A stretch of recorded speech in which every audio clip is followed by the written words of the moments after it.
Hey book besties, welcome back to the channel. My name is Kyan and this is Kyan is Booked. We are recording kind of a new style video and this will probably never see the light of day if I hate how it looks. But my plan here is I really want to do some more like showing you guys like TBRs that I have. Like I want to do like tier ranking videos, but the idea of trying to match up what's on my phone to what's on my computer, like it hasn't really worked out very well for me in the past.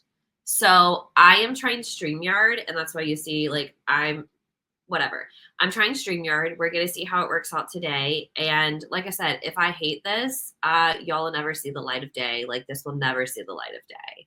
So today I am going to be talking about small town romance authors that I have on my TBR. So in my wrap up of small town romances this year, I talked about how I read a lot of Stephanie Perry and I read a lot of Catherine Cowles, and I didn't want to keep like repeatedly putting them on the list. And I really do want to branch out when it comes to small town romance authors. I'm really in my bag right now when it comes to that. Like I'm having a great time. Really enjoying reading from small towns. And so I put together kind of like a little listy list, and we're going to go through that. I'm going to share my screen in just a second. And then we're going to go through, it's only like, I think I put 19 books on this TBR because I didn't want to get too crazy with it.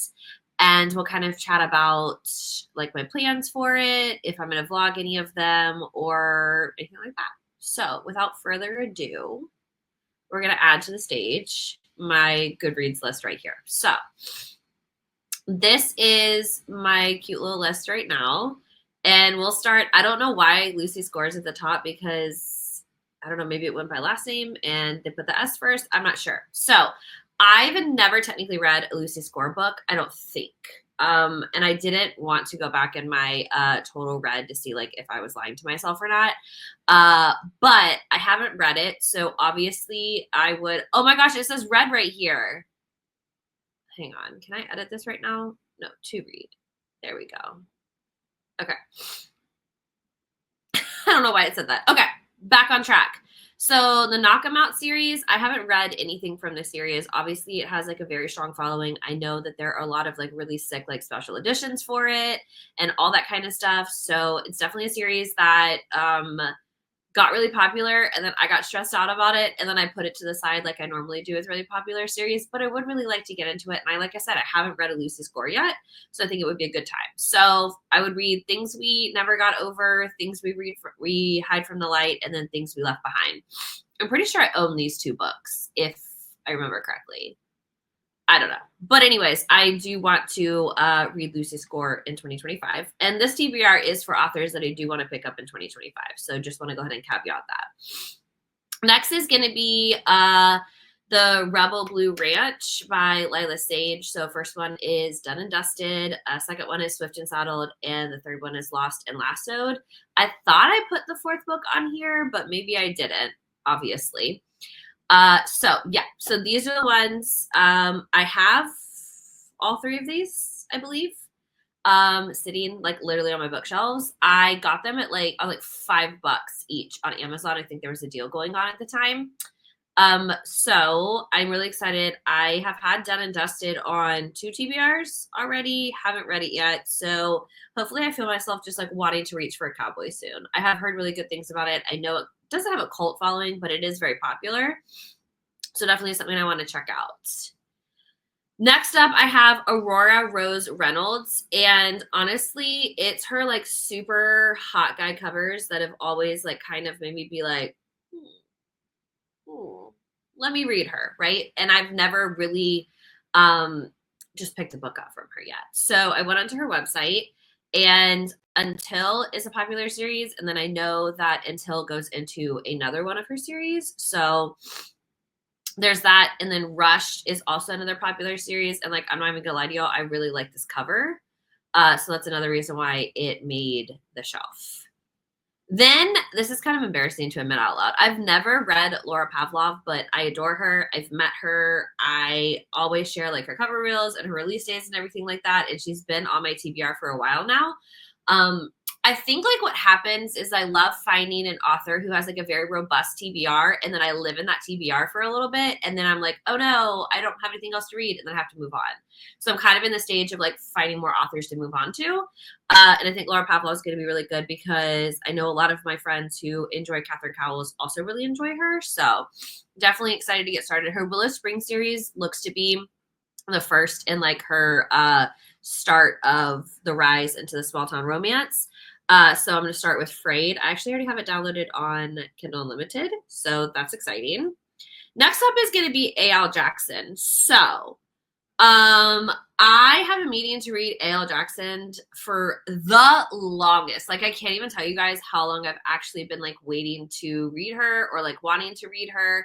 So it's crazy that at the timing of this, like I have From Here to Eternity and Under an Endless Moon downloaded on my Kindle, but I haven't started them yet. So probably, hopefully in February, you see it in February's wrap up, because that'll mean like I actually read something of these, right? So the way that I see it, Redemption Hills leads into Moonlight Ridge, but I kind of also like I'm obsessed with these covers. And Under an Endless Moon is like It's Always Been You and Brother's Best Friend and Found Family and all this goodness, and I really want to get to it. So this follows the older brother and the best friend of the heroine here.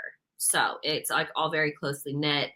Each of the guys that are featured in the series were part of a former motorcycle group, and then they branched off to kind of do their own thing. So really excited about that. Lena Hendricks, I've been meaning to read her for a while, and I'm actually headed to a book signing where she's going to be. So I need to get my life together, and I need to read a few of her books so like I can gush about them when I meet her, and so I can get like a few signs. The Sullivan family looks good. I really like the hot guy covers, and I absolutely love the fact that it starts off with a single dad. So that's what got me. I've been really, really in my single parent like niche recently.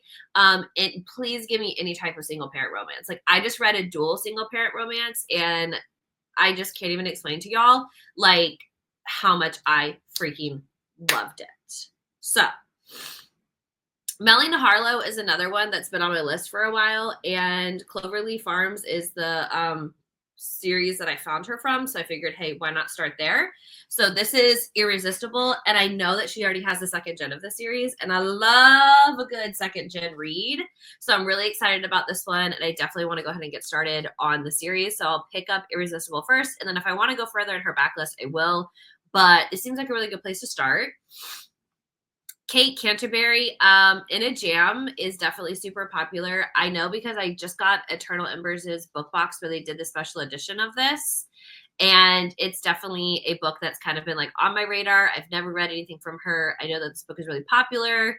And I figured, hey, why not go ahead and start off with a super popular book from her? So then I have BK Borison. And I started Love Light Farms. I don't know why I didn't finish it, to be honest. Oh, my audiobook lapsed from Hoopla, and then I just never went back and grabbed it again. That's my biggest problem. But I know BK Borison has a really strong following, and I love the idea of like trying to save a Christmas tree farm and like falling in love at the same time. Like, oh, it's just so sweet. So definitely want to go ahead and jump on hers. I actually own all of these, I think, except for Business Casual, because just like Done and Dusted series, these were on a crazy deal on Amazon, and I was like, $5, sure, click. And then they ended up at my house 2 days later. It's crazy how that happens, right? So those are the authors and the small town romances that I definitely want to give a chance. And I'm hoping that I find some like new favorites. A lot of these authors, like, let me see. Let me scroll over. I have to click over into the other screen. So sorry. It's taking me a second to kind of get used to this. Lena Hendricks has an extensive backlist. Melanie Harlow has an extensive backlist. So does A.L. Jackson. Laura Pavlov has a bunch of series for me to read. So does Aurora Rose Reynolds. And I believe Lucy Score does, like, outside of the Knock 'Em Out series.